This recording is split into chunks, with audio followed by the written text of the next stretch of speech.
மயிலாடுதுறை மாவட்டம் பூம்புகார் சட்டமன்ற தொகுதிக்குட்பட்ட தரங்கம்பாடியில் 20ஆம் ஆண்டு சுனாமி நினைவு தினம் இன்று கடைபிடிக்கப்பட்டது. அதனை ஒட்டி நடைபெற்ற அமைதி பேரணிக்கு பின்பு சுனாமி நினைவிடத்தில் மயிலாடுதுறை நாடாளுமன்ற உறுப்பினர் திருமதி சுதா, திமுக மாவட்ட செயலாளர், பூம்புகார் சட்டமன்ற உறுப்பினர் திரு நிவேதா முருகன், காங்கிரஸ் கட்சியின் மாநில பொதுச் செயலாளர் திரு KBSM கனிவண்ணன்,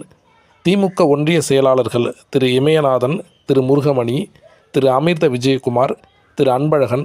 திரு பிரபாகரன் உள்ளிட்ட ஏராளமான திமுக மற்றும் காங்கிரஸ் கட்சி பிரமுகர்களோடு இணைந்து பொதுமக்களும் நினைவஞ்சலி நிகழ்ச்சியில் கலந்து கொண்டனர்.